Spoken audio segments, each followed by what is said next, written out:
wabarakatuh. Selamat siang pemirsa Deteksi TV di mana saja berada yang bisa melihat tayangan video kami hari ini.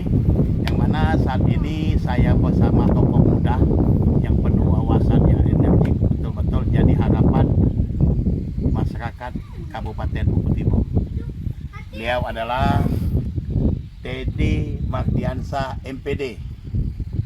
Beliau adalah Ustadz dan juga pengurus pondok pesantren, banyak jabatan, nanti kita tanya langsung.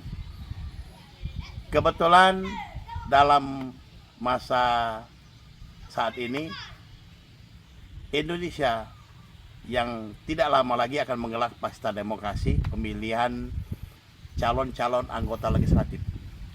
Jadi beliau ini akan mewakili pondok pesantren, masyarakat yang ada di pesisir Komering, yaitu di Dapil Oku Timur 5, yaitu dari Kecamatan Buai Madang, Buai Madang Timur, dan Buai Pemuka Basaraja. Kita sapa beliau.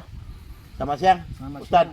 Iya, Ustadz boleh kenalkan dirinya tadi, Ustadz? Takut salah. Siap. Ya, namanya Ustadz? Nama saya Teddy Mardiansa. Saya sehari-hari sebagai Wakil Ketua Yayasan Pondok Pesantren Nurul Huda Sukaraja, dan juga sebagai fungsionaris Partai Persatuan Pembangunan, dalam hal ini Wakil Ketua Bidang Pendidikan, Wakil Ketua Bidang Pendidikan dan Pesantren DPC PPP Oku Timur. Iya, gitu. Kita sengaja istirahat sejenak. Siap. Habis ini kita akan menuju Kecamatan Buai Madang. Saat ini kita berada di Kecamatan Buai Pemuka. Kalau boleh tahu ada berapa desa sini, Ustaz? Kalau di sini 7 desa. Oh, 7 desa. Ya, Buai Pemuka Bangsaraja ini 7 desa. 7 desa ya. Desa. Kalau ini Buai Madang? Buai Madang ada 17 desa. Buai Madang 17 desa. Buai Madang Timur? Buai Madang Timur 33 Wih, desa. lumayan. Pemirsa detektif kalian, berarti totalnya ada Di dapil ini 57. 57 desa. Tentu dengan jumlah masa pilih yang fantasi. Ustadz, Ya. enak kan aja deh Ustadz. Oh ya, Bisa ngajar, Oh, bisa mau terjun ke dunia politik ya, itu. ya. Tentu ada keinginan, ada tujuan, ada dasar. Betul. Nah, diawali apa? Dan Ustadz masih muda. Siap. Kalau boleh tahu berapa usianya sekarang? 43. 43 tahun. Ya. Usia memang betul-betul masih energik ya. Betul. Nah, untuk terjun ke dunia politik, Betul. apalagi mencalonkan diri Ya. sebagai calon anggota legislatif, Ya. tentu nomor 1 ya, Ya. dari Ya, dapilnya. dari dapil saya nomor 1. Nomor 1 dapil Oku Timur 5. Ya. Dapil Oku Timur. Nah, apa Ustadz yang menjadi dorongan, Ya. keinginan Ya. itu? Silakan Ustadz. Saya terus terang kan tidak punya apa-apa, Wak. Ya hanya menurut saya amanah ya dari leluhur, baik pribadi saya maupun dari para guru, dan mungkin ya dalam konteks ini di P3 ini ada Nahdlatul Ulama, ada Perti, dan juga mungkin diantaranya beberapa irisan mungkin dulu Muhammadiyah, Perserikatan Buddha. Di latar belakang saya alhamdulillah itu semua ada. Nah, per 2007 saya yang memang alumni Nurul Huda dari MA Madrasah Aliyah Nurul Huda tahun 1998. Nah, itu saya 2007 menikah kembali ke Nurul Huda. Nah, dari 2007 itu saya ya mengabdi lah, melayani kembali Nurul Huda dengan sebatas kemampuan saya. Nah, jadi sudah hampir 17 tahun. 17 tahun sebagai pendidik pengabdiannya mulai di Nurul Huda, dari guru dinia, terus kemudian masuk ke formal ke SMK Nurul Huda, pernah menjadi pengampu mata pelajaran seni budaya. Terus saya melanjutkan S2, kemudian ketika sudah melanjut S2 itu pulang kembali lagi ke pondok. Ke pondok tetap berjalan posisinya, dan sudah naik jadi pengawas tim 5 pengawas yayasan. Nah, di 2015 saya menggagas bagaimana menghidupkan kembali organisasi alumni. Iya. Karena Nurul Huda punya organisasi alumni, Ikatan Keluarga Alumni Nurul Huda, disingkat IKANWA, dan saya mengajak itu ternyata di 2015 Kompi Bareng itu akhirnya saya yang didaulat jadi ketua IKANWA. IKANWA ya. Dan orientasi pertama itu yang paling utama adalah bagaimana membackup Nurul Huda melakukan kaderisasi kembali dan menguatkan kaderisasi untuk mampu mendistribusi sumber daya alumni ini yang support bagi kebutuhan tata organisasi Nurul Huda. Oke, saya potong Ustaz. Siap. Kita kan dalam arti kata orang pondok. Betul. Nah, di dalam pencalonan ini itu biasanya kan ada dorongan, ada support dan pondok. Nah, kalau pondok sendiri ya itu. Jadi kan alhamdulillah ya, karena mungkin memang latar belakang saya lama di pergerakan mahasiswa di organisasi perusahaan pergerakan mahasiswa Islam Indonesia. Jadi dan keluarga juga punya latar organisasi. Jadi saya berpikir Nurul Huda ini kan 43 tahun. Iya, 43. Saya ngobrol kemarin itu kan masuk 40 tahun kedua. Iya. Nah, 40 tahun pertama dia sudah tuntas menjadi lokomotif transformasi sosial petani transmigran Jawa di Oku Timur. Dan lewat dampar pengajian pesantrennya muncul ya artinya pimpinan mulai dari wakil bupati sampai bupati Oku Timur, itulah sosok Pak Ulid. Iya, betul. Nah, untuk 40 tahun kedua dengan hadiah 40 tahun kedua enggak ini dengan tanda jadilah STKIP Nurul Huda menjadi universitas. Nah, Nurul Huda ini semacam ada panggilan atau perintah untuk menjadi lokomotif transformasi kawasan pesisir Komering. Betul. Nah, karena memang ini mungkin fardu kifayah. Enggak mungkin semua di Nurul Huda karena base Nurul Huda itu kan ngaji. Betul, Nah, kemudian ngaji terus kemudian dengan modelnya menyelenggarakan pendidikan umum sampai perguruan tinggi umum sampai universitas. Nah, saya menyiapkan diri, mewakafkan diri untuk bagaimana memulai peran Nurul Huda di kawasan pesisir Komering. Tentu kita akan masuk di legislatif bersama-sama eksekutif nantinya bagaimana vote dalam arti kata untuk ikut membangun di pesisir Komering itu. Ada keinginan apa di pesisir Komering, sungai Komering yang damai yang sejuk ini. Nah, Komering ini nyambung dengan Nurul Huda kan basicnya kan pesantren yang artinya ada kegiatan pendidikan kitab kuning atau literasi kitab kuning. Betul. Nah, Komering ini pernah pada titiknya 10 tahun yang persoalan tentang keamanan, tentang narkoba, tentang gerandong yang persepsinya yang saya rasakan dulu seakan-akan Komering ini ya dengan gerandongnya itu terkesan serem, padahal gitu, tidak kan? Padahal tidak. Bukti di sini aman, damai. Apalagi ini namanya desa-desa saya juga betul Pak. Jadi desa ibu saya. Nah, apalagi kalau kita ternyata ketika kita ziarah. Ternyata di Komering Cakabu ini kan desa tua. Terus kemudian ada pemerintahan marga dulu di Raja ini ibaratnya. Dan kemudian yang paling pokok bahwa beliau ini dulu leluhur Komering ini pernah mengaji di Mekah. Pernah mungkin nahun di Mekah. Bahkan juga ada yang menulis kitab di sini juga, hanya memang karena putusnya komunikasi di keluarga. Nah, inilah punya tanggung jawab Nurul Huda bagaimana bisa ziarah kembali tapak tilas yang tentu paling minim ya mungkin masjid-masjid atau surau-surau di Komering ini atau paling tidaklah 5 desa di Komering ini taman pendidikan Al-Qur'annya itu diurus kembali. Jadi salah satu keinginan dan program betul. Pada saatnya nanti insya Allah masyarakat memilih ataupun untuk berpartisipasi untuk menjadikan Pak Ustadz sebagai wakil daripada salah satu kecamatan yang ada di Oku Timur ini. Jadi keinginannya itu dalam arti kata untuk syiar Islam. Begitu. Jadi kalaupun misalnya masyarakat punya minat, punya tekad untuk bergabung, untuk ikut juga, tapi terbatas secara personalnya, ya bagi saya secara ringkas ya pilih saja P3 ibaratnya partainya, sarananya, kemudian ya kalau bahasanya ini ibaratnya ya kalau memang percaya dengan saya dengan siap untuk mewakilkan diri ya pilih saya untuk menjalankan tugas itu. Jadi begini Ustaz, siap. Namanya ketua ke politik. Terkadang masyarakat ada semacam apatis. Betul. oh enak, janji bagus-bagus. Betul. Tapi setelah jadi, Ya. itu kan yang di Ya, sana. betul, Pak. Itu. Betul, Pak. Nah, seandainya dari jiwa sendiri, itu kita ini begini, Ustaz. Ya, Nggak bisa dibohongi. Betul. Ya. Dalam arti kata kalau kita tuh kulitnya itu tentu isinya pun seperti betul, itu. betul. Nah, apalagi ada semacam bukan asli orang Ya, Komering. betul, Nah, betul, ini betul. Ya, bagaimana untuk menyikapi itu? Nah, Ya. ini yang saya rasa, kalau saya basic saya kan berarti memang kalau pribadi ya, ayah saya berarti Persatuan Tarbiyah Islamiyah, di mana kakak dari ayahnya ayah saya, abahnya ayah saya, yai saya di Curup, saya kan kelahiran Iya. Curup, Pak. Nah, itu kakaknya itu alumni Madrasah Tarbiyah Islamiyah Candung Bukit Tinggi. Muridnya Syekh Sulaiman Ar-Rasul itu berarti. Nah, terus NU juga punya kesadaran Islam Nusantara Islam belakangan ya. Nusantara, Saya betul. kader, ibaratnya saya aktif di Ansor. Terus sekarang juga di sini di Oku Timur ini saya juga terhitung sebagai wakil katib Surya PCNU Oku Timur. Iya. Nah, di mana bumi dipijak di situ langit dipijak. Itu pemirsa sekalian. Kalau kita sudah punya tekad seperti itu, di mana bumi dipijak, di situ lagi dijunjung, insya Allah selamat kita. Betul. Gitu. Rahmatan Kalau lil ya alamin. rahmatin alamin. Kalau ada kata pepatah tuh, kalau pandai meniti bui selamat Betul. hidup ke sepekan. Betul, Nah, betul. berarti memang betul-betul jiwa raga itu Betul. akan berpikir bagaimana tentang Wakakan untuk di Oku Timur, tentu di Jalur Komering ini Iya, tadi. betul. Itu.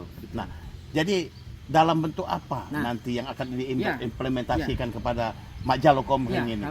kalau secara programnya, Pak, pembangunan sumber daya manusia ini itu ya karena sudah Tuhan kasih, Allah kasih. Baik, selamat siang pemirsa Deteksi TV di mana saja berada yang bisa melihat siaran langsung kami ini.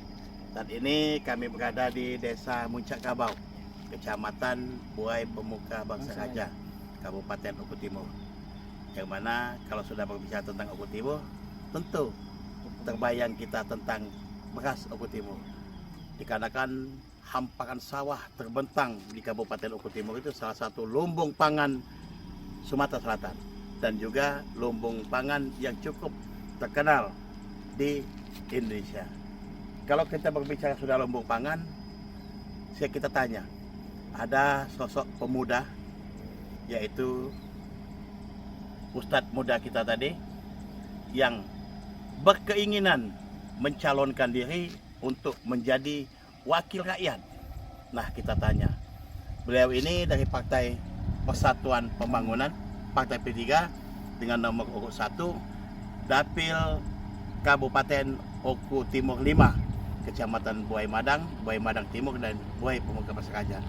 Kita tanya, seandainya beliau ini duduk di lembaga legislatif, tentu yang sering jadi masalah ini tentang pupuk. Ustaz, di mana-mana di Oku Timur ini, Ya. tentu Oku Timur, Oku Selatan, dan juga kalau boleh dikatakan Indonesia, yang jadi masalah petani ini kan masalah pupuk. Ya, akses. Sekarang petani ini sudah giat, ya, Betul. sudah giat, bahkan ingin membeli, baik itu subsidi maupun non subsidi. Jangan kayak yang subsidi, non subsidi pun masih sulit. Nah, kalau seandainya Ustadz dipercaya oleh masyarakat untuk duduk di lembaga legislatif sebagai wakil rakyat, apa dalam arti kata yang akan Ustadz perjuangkan untuk petani yang ada di Oku Timur ini? Silakan Ustadz. Jadi kalau kita bicara pada existingnya Oku Timur sebagai lumbung pangan Ya, Sumatera Selatan, Selatan, ya. kemudian juga dengan orientasi prioritas program dari pemerintah Provinsi Sumatera Selatan dengan Sumsel Mandiri Susu Pangan, mandiri pangan ya, yang dicanangkan oleh gubernur dicanangkan kita, oleh gubernur Bapak kita, Haji Bapak Ahmad Heru, ya, Ahmad orang kita Heru, Oku Timur, orang ya. kita 2 periode, Insya Allah 2 periode. Oku Timur, dan mudah-mudahan 2 periode. Nah, ini dalam posisi beliau ini kan itu dari Partai Persatuan Pembangunan. Ya, betul. Jadi sebagai penerusnya, saya berpikir persoalan teknis di kita terkait dengan pupuk itu di posisi produksi. Ya, jadi bagaimana akses saprodi, ya, dalam hal ini pupuk ini bisa betul-betul terakses. Nah, di Nurul Huda itu sudah ada Bank Wakaf Mikro. Oh iya, betul. Ya, Kembali lagi ke Nurul Nurul Huda, Huda, ekosistem Nurul Huda. Ya, Bank Wakaf Wakaf Mikro. yang Betul. mengayomi, Ya. memfasilitasi Ya. kebutuhan petani di petani. Oku Timur. Betul, Ya. betul. Nah, ini kembali lagi Ya, masalah pupuknya ini ya. yang jadi masalah. Jadi Ya. ada 2 hal. Satu, terkait pupuk yang sudah eksis, ini Mm-mm. kan ya mau tidak mau kita bicara pupuk kimia misalnya. Betul, kayak gitu. iya. Nah, artinya kalau pupuk kimia bagaimana skema subsidi itu betul sampai ke masyarakat. Ke masyarakat. Itu satu posisinya. Jadi Iya. bagaimana asesmennya, pola distribusi pupuk, Betul, itu betul. yang mungkin akan kita kawal dulu Betul, iya. posisinya. Nah, kemudian yang kedua, kita juga punya opsi yaitu tentang ekosistem mandiri pangan berbasis dengan organik. Organik, betul Ya, ya. ya, Ya. nah. Jangan kita terpaku kepada pupuk Betul, kimia. betul. Jangan berpaku Itu dengan saat pupuk ini kan kimia. organik. Betul, Kalau obat betul. itu apa Betul, namanya? Betul. Tidak obat Betul kimia lah. tapi obat Ya. apa namanya? Ya, organik tadi. Organik tadi, Nah, betul, dalam ya. konteks dengan lahan dari konteks produktivitas, ini dengan kimia kita sudah merasakan bahwa Oku Timur terutama kita bicara sekarang kan Oku Timur ini sekarang yang jadi sentra pertaniannya bukan lagi Belitang, Wak. Ya, Justru Buai Madang ini, Wak. Buai Madang. Ya, Buai karena Madang memang bukan Belitang. bukan ya. lagi Belitang, sudah bergeser. Sudah Jadi bergeser, ya. kapasitas produksinya juga sudah bergeser, tapi saya lupa data teknisnya. Cuman paling tidak begini maksud saya. Secara produksinya lahan yang sudah 3 kali panen ini saja tidak bisa maksimal dengan pupuk organik Dengan tadi. pupuk organik. Nah, ini kan memang pola produksinya. Nah, kita mau ke organik, tapi persoalannya ada kos yang lebih juga. Lebih, ya, betul, untuk ya. organik karena untuk menyesuaikan kembali. Kembali, ya. Nah, paling tidak ada skema yang terjamin untuk kalaulah memang satu memastikan soal subsidi pupuk. Subsidi pupuk, ya. Nah, kemudian yang kedua bagaimana hijrah atau proses perpindahan pola dari yang tadinya kimia ke organik ini, masyarakat petani kita tidak merasa dirugikan. Merasa dirugikan. Jadi ketika kita mau meningkatkan kapasitas produksi dengan basisnya tadi eco green ibaratnya yang pertanian hijau betul-betul ini, nah mereka juga tidak merasa terbebani dahulu ketika mau memulai. Iya, betul. posisinya. Oke, pemirsa Redaksi Pikiran, baru kita bincang-bincang sama calon anggota DPRD Kabupaten Oku Timur dari Partai Persatuan Pembangunan P3 dengan nomor 1 Dapil Oku Timur 5, Buai Madang Timur dan Buai Pemuka Basaraja. Apa yang disampaikan oleh beliau tadi tentang pupuk cukup gamblang. Tentu dari pupuk kimia akan kembali ke pupuk organik.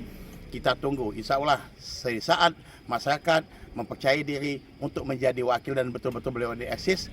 Tentu selama ini sudah menjadi tekad dan perhatian beliau tentang pupuk yang ada di Oku Timur ini. Ikuti kami selanjutnya Deteksi TV. Selamat siang.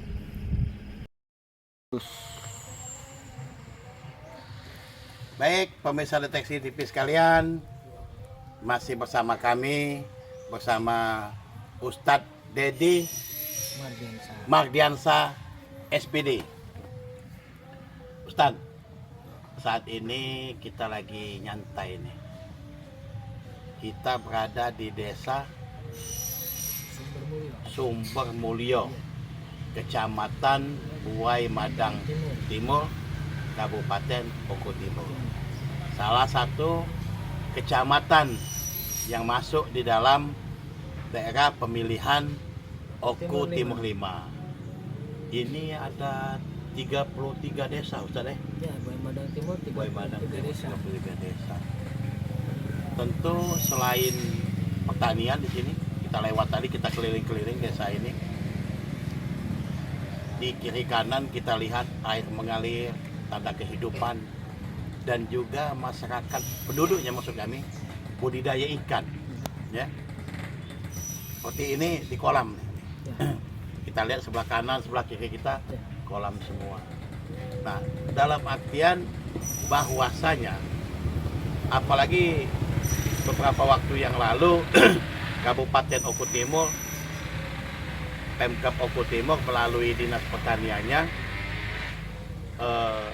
Kampung Patin ya. Oku Timur ini masuk Kampung Patin. Berarti tentu berbagai elemen masyarakat, elemen pemerintahan harus mendukung program ini. Selain daripada pertanian, persawahan, peternakan, perikanan. Nah, kita berandai-andai, seandainya, apalagi masih kita berkaitan dengan pondok pesantren. Apalagi Oku Timur, maksud kami Buai Madang Timur ini lumbung pesantren. Ya. Nah, jadi tentu akan dikombinasikan usaha-usaha ataupun santri-santri nanti tentang pengembangan ikan. seandainya kita berandai-andai, tapi insya Allah kita boleh bercita-cita, kita boleh berkeinginan, kita boleh mimpi, tapi harus kita wujudkan mimpi tersebut akan menjadi kenyataan. Seandainya masyarakat Oku Timur mempercayakan diri Ustadz duduk di lembaga legislatif, tentu kalau tadi kita berjuang akan memperjuangkan tentang pertanian, tentang sawah, tentang pupuk, nah ini tentang ikan. Apa yang ada di pemikiran Ustadz tentang budidaya ikan ini? Silakan.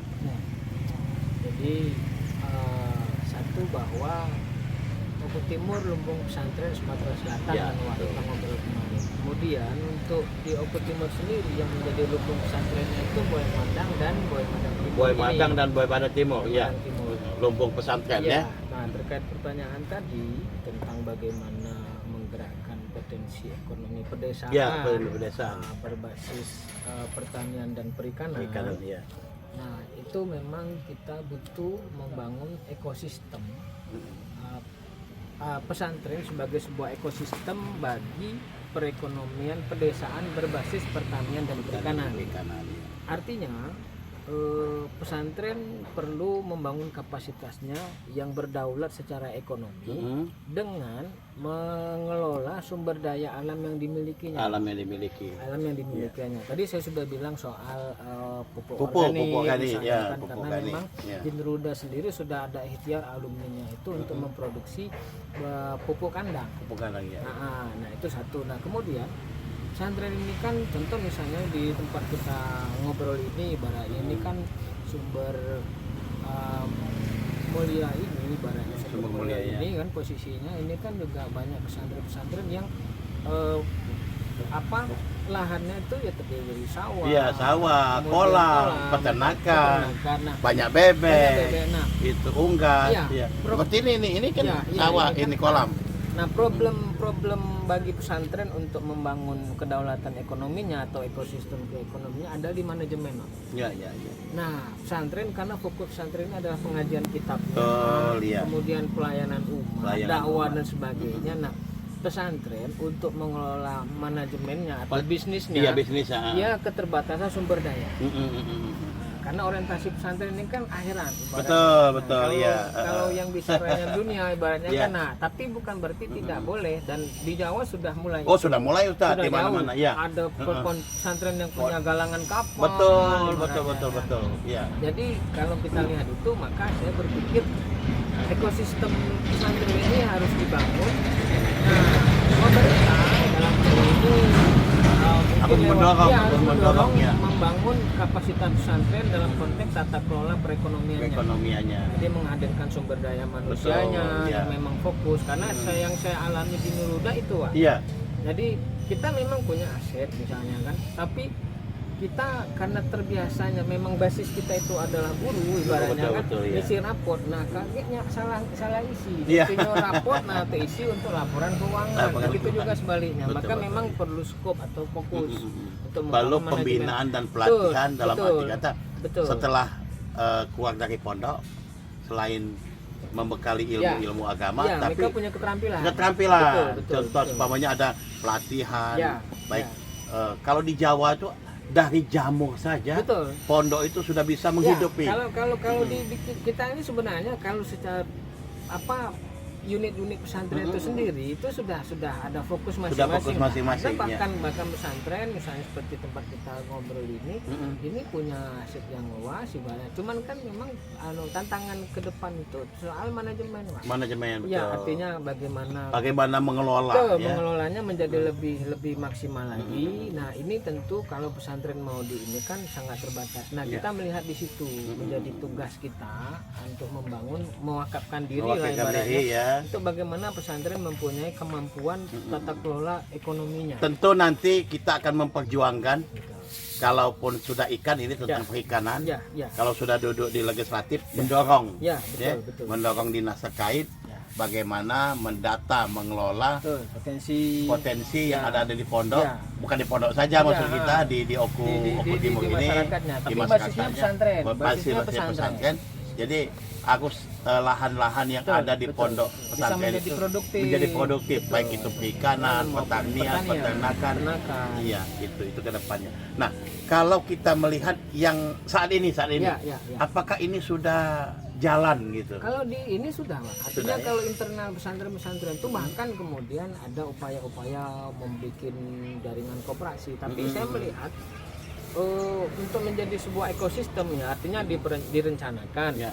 Kemudian diorganisasi, kemudian digerakkan misalnya. Ini belum sampai tahap itu, sampai ke kontrolnya belum. Ya. Nah, kita ini mau bagaimana sebagai sebuah ekosistem organisasi usaha pesantren ini atau jaringan pesantren. Contoh misalnya, santri itu mengkonsumsi Pepsodent merek ya, Ya, misalnya betul. odol Ya, atau ya, apa misalnya sendal. Nah, sekarang bagaimana kita bangun kapasitas distribusi Kapasitas itu? tadi betul. Kenapa Iya. kita pakai kapasitas orang ibarat Iya, jaringan orang? betul. Kalau pesantren sendiri bisa menutupi kebutuhan itu kan itu Kembali sudah- ke ikan. Betul. Kalau di suatu pondok ada kolam seperti Betul, ini, betul. nah seperti Ah, ini, ah. ini kan luas ini, Ya, berarti ya.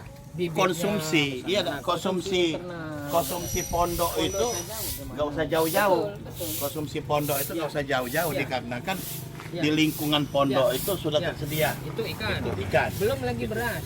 Betul, misalnya, sawah, kan, ya. kan santri kan yang Betul. makan bukan daun Betul, ya. betul. Nah, beras kan gitu Ya, kira-kira. betul, Nah, benar-benar. bagaimana mengelola itu menjadi sebuah komoditas. Ya, Jadi basisnya konsumsi menjadi produksi. Nah, Produksi. ini yang dibutuhkan oleh Selain pesantren. bisa dikonsumsi di pondok itu Betul, sendiri, bisa juga keluar, bisa keluar. bisa keluar. Gitu. Nah, Jadi halo, telepon betul, ada pondok ini, betul, ada betul. ikan, nah kan Betul, seperti itu betul, ataupun bekas betul. dan lain-lainnya. Ya, ya. Nah, berarti memang niatan luhur, niatan yang baik ini tentu tidak terlepas dari perjuangan. Betul. Ya, perjuangan bagaimana Ustadz boleh kalau sudah berbicara politik mengkampanyekan, Ya, mengajak, ya, menghimbau ya. seluruh masyarakat yang ada di khususnya Dapil 5 Oku Timur ini. Silakan Ustadz Ya, sampaikan. jadi memang tantangan kita di Dapil 5 Oku Timur ini dengan satu existingnya dia lumbung pesantren. Kemudian dia lumbung pangan, artinya basis pertanian, dan dengan pertanian itu otomatis ada perkolam perikanan. Nah, ini dengan unggas. Nah, bagaimana ini kemudian terjaring menjadi sebuah ekosistem?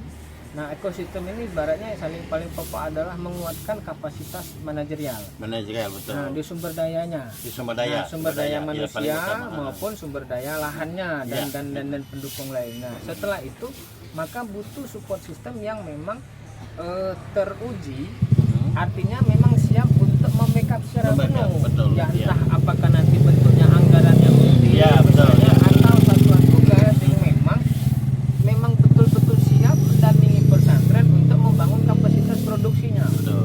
Itu yang paling pokok. Nah, otomatis itu kan butuh alat perjuangan. Betul. Dan alat perjuangannya yang paling efektif ya kursi parlemen. Di parlemen. Jadi Itu bisa yang baik. berbicara. Bisa berbicara. Bisa mendorong Bisa, pemerintah untuk bisa. apa namanya? Betul. Menciptakan Ya. untuk apa namanya untuk masyarakat, Betul. terutama seperti kalau kolam Ya. tadi pembibitan, Ya. apa namanya Ya. tentang Betul, metode-metode betul. pelatihan-pelatihan. Karena di parlemen dia ada fungsi budgeting. Betul, Kan? ya. Ada fungsi menganggar. Benar. Posisinya. Itu yang paling Kebijakan. pokok, kebijakannya. Ya. Maka dari itu silakan Ustadz untuk menghibah. Ya, jadi mari Ya. bersama-sama kita sukseskan pemilu 2024 ini, kita siapkan diri kita, bagaimana kita wujudkan pemilu ini menjadi sebuah sarana untuk transformasi sosial masyarakat kita yang lebih tumbuh dan tangguh, dan memilih partai yang memang siap untuk mewakafkan institusinya dan calon atau kader partai yang siap untuk mewakafkan dirinya memperjuangkan aspirasi masyarakatnya sebagai anggota DPRD yang bersangkutan. Dan saya Deddy Mardiansyah sebagai bakal calon anggota legislatif dari Partai Persatuan Pembangunan TV sekalian, di mana saja berada, yang bisa melihat kami masih seputar bincang-bincang sama Ustadz Deddy Mardiansyah MPD, Ustadz Pondok Pesantren Nurul Huda Sukaraja. Tadi kita ke Buai Madang Timur, pusatnya juga Pondok Pesantren. Kita berbicara tentang perikanan, bla bla bla, pokoknya sudah banyak bicara. Nah Ustadz, kalau melihat dunia pendidikan, dari kacamata Ustaz sebagai pendidik ya, baik itu yang berbasis pondok maupun pendidikan apa namanya formal, non formal gitu ya, itu selama ini yang terjadi di Oku Timur ini bagaimana? Kalau sebenarnya Oku Timur itu kalau dilihat dari indeks pembangunan manusia dia boleh dikatakan di atas rata-rata Australia. Iya ya. Ya, kalau Oku Timur ada segi pendidikan, tapi yang jadi permasalahan bagi Oku Timur sendiri, Oku Timur itu secara daerah dia boleh dikatakan kategori miskin. Nah, PAD-nya itu murni dari pertanian. Ya, artinya kan bukan daerah tambang. Misalnya kalau Oku kan dia punya semen batu rata, misalnya kayak tambangnya misalnya. Oku Timur Ini cuma hanya pertanian. Nah, dalam konteks itu Oku Timur masih dikatakan sejahtera karena masyarakatnya terpilih. Hanya menurut saya problem pendidikan itu adalah keberpihakan terhadap kawasan pesisir Komering. Kalau untuk yang artinya basis mayoritasnya yang Jawa, yang dimana pertanian air dari Komering itu dialirkan ibaratnya dengan irigasi teknis, itu kan memang yang lebih banyak diuntungkan masyarakat Jawa yang kelas menengah. Itu makanya kembali ke visi saya dengan berangkat dari peran 40 tahun pertama Garuda sudah menjadi lokomotif transformatif masyarakat petani transmigran Jawa di Oku Timur. Nah, 40 tahun kedua Garuda ini bagaimana membangun basis pengembangan sumber daya manusia dalam konteks pendidikan di kawasan pesisir Sungai Komering. Betul. Nah, Garuda belum berani menjanjikan seperti misalnya ada pondok-pondok cabang juga Garuda di kawasan pesisir Komering. Tapi paling tidak taman pendidikan Al-Quran itu Pak. Itu dulu yang paling pokok. Nah, ini kalau sudah bicara tentang pendidikan. Kalau tentang kesehatan. Kalau yang kita lihat di pesantren memang belum punya klinik ibaratnya yang paripurna ya. Artinya kalau saya melihat bahwa kita ini Oku Timur lumbung pesantren Sumsel. Nah, sekarang lumbung pesantren Oku Timur ini adalah Boy Madang sekitar. Di sini ibaratnya dan Sukaraja sebagai lokomotifnya atau mercusuarnya. Saya berpikir untuk itu pelayanan kesehatan kalau di Sukaraja ini kan sudah ada Sukaraja Puskesmas ya. Walaupun persoalannya itu adalah penempatan karena itu berada di wilayah desa Sukaraja Tuha. Nah, tidak masalah lah. Artinya paling nanti mungkin namanya mungkin kita jadikan Sukaraja Tuha bukan Sukaraja. Kalau yang proses ini kita bagaimana ada klinik rujukan. Dan itu dikelola oleh pondok pesantren. Nah, itu kira-kira lagi di pondok pesantren karena memang terbukti di Oku Timur atau Oku Raya itu pesantren itu sebagai instrumen transformasi sosial, pengembangan dan pembangunan sumber daya manusia. Oke, pertanian. Kalau tadi pendidikan, kesehatan, pertanian. Nah, kalau pertanian itu apa yang akan kita lakukan? Kalau di pertanian satu akses untuk biaya produksi yang terakses ya, yang terjangkau ya. Nah, kita akan memaksimalkan potensi Bank Wakaf Mikro Nurul Huda. Bank Wakaf Mikro Nurul Huda. Dalam arti kata Dana wakaf yang diputarkan untuk basisnya dasarnya itu 1 juta per 1 kepala rumah tangga, tapi yang boleh mengakses ini ibu-ibunya. Di bidang pertanian. Ya, di bidang pertanian. Mengapa? Dikarenakan masih terjadi di mana-mana. Betul. Petani ini boleh dikata ada semacam boleh dikatakan karena gini Pak, Bank Nurul Huda itu Pondok Pesantren Huda itu lewat Bank Sumsel Babel Syariah terutama oleh gubernur kita di Selman dulu itu sudah dititipkan dana dari BSB Syariah mungkin itu, untuk menghindari betul menghindari renter.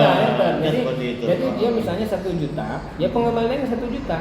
Nah, jadi cuman mungkin per minggu sesuai dengan skema, nah itu dikembalikan apa 10.000 apa 20.000 sehingga pada skema itu kemudian nanti 1 juta selesai. Nah, nanti kalau dianggap sangka boleh mengajukan lagi lebih. Nah, saya pikir 1 juta itu untuk dia produksi 1/4 sawah sudah bisa.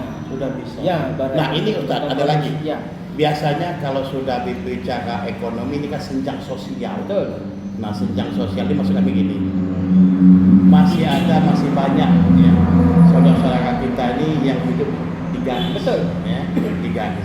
Nah, untuk meningkatkan, memacu ataupun memperhatikan, membantu, menolong lah kalimatnya saudara-saudara kita ini seperti kemarin itu ada bedah rumah, Betul. diikuti Betul, ini. betul. Tentu ini kan masih Nah, banyak kurangnya. Nah, tentang di sosial ini apa kiat-kiat yang akan Jadi kita akan jadikan, saya bilang ekosistem perekonomian pedesaan berbasis pertanian dan perikanan dengan pesantren sebagai kelembagaannya. Iya, Jadi, mau kelembagaan. jadi pesantren sebagai ekosistem perekonomian pedesaan berbasis pertanian dan perikanan tadi. Nah, ini sebenarnya kalau di Garuda sendiri, Pak, misalnya Pasar Sukaraja ini Iya. Garuda punya saham. Iya. Nah, saya sudah kebetulan saya ditunjuk kemarin di 2019 kalau tidak salah sebagai ketua koperasi pedagang pasar Sukaraja. Iya. Dan saya bilang sama jajaran Garuda, saya siap memperjuangkan bagaimana satu tata kelola pasar Sukaraja ini menjadi bagus, menjadi teruji, punya pendapatan. Nah, orientasinya adalah bagi hasilnya itu adalah untuk mereka yang tidak mampu. Jadi zero, artinya tidak ada cerita anak Sukaraja yang tidak mampu, tidak dapat sekolah, tidak dapat pendidikan kesehatan, tempat tinggal yang banyak ibarat. Tapi kita mulai dari pendidikan dan kesehatan dulu. Ya. Jadi tidak ada ceritanya anak Sukaraja maupun Sukaraja tua ini yang tidak mampu, tidak bisa sekolah dan tidak dapat fasilitas kesehatan. Nah, caranya apa? Memaksimalkan hasil dari pasar Sukaraja. Itu yang Tentu nanti betul. seandainya kita duduk Ya, di lembaga kita dorong. Ya, kita dorong posisinya. Artinya kenapa maksud saya dengan kursi DPR? Ya. Nah, ini kembali ke manajemen tadi. Betul. Nah, mungkin bagi kita untuk mengupgrade kapasitas pengelola pasar. Betul. Karena mau membangun karena ini kan bukan lahan desa ini, Iya. Sukaraja ini. Nah, pondok punya akses. Nah, kita membangun manajemennya. Yang itu kita serahkan, artinya sumber daya masyarakat desa, anak-anak muda Sukaraja, orang muda Sukaraja, ini kita rekrut, kita jadikan mereka sebagai subjek pembangunan. Nah, kita hanya dorong saja. Ya, tentu dengan Kursi DPR. kursi DPR Betul. hal-hal ini bisa Dikomunikasikan, betul, Ya. minimal bisa dikomunikasikan.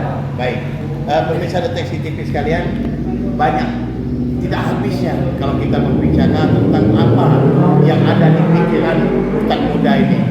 Kalau tadi berbicara tentang pertanian, perekonomian, kesehatan, pendidikan, wah bukan main.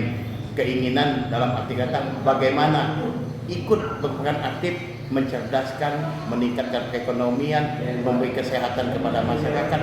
Tentu dengan keinginan beliau untuk duduk di legislatif pemilu yang akan datang. Oke Ustaz, bagaimana caranya untuk mendukung? Ustaz, silakan sampaikan kita. Caranya bersatu bangun Komering. Bersatu bangun Komering. Dengan cara pilih Ka'bah partai nomor 17, Ka'bah Partai Persatuan Pembangunan dengan logo Ka'bah untuk nomor urutnya 17 dan coblos caleg nomor 1 Deddy Mardian. Deddy Mardian. Itulah caranya kita untuk bersatu bangun Komering. Terima kasih. Assalamualaikum warahmatullahi wabarakatuh. Tunggu kami episode berikutnya. Dadah.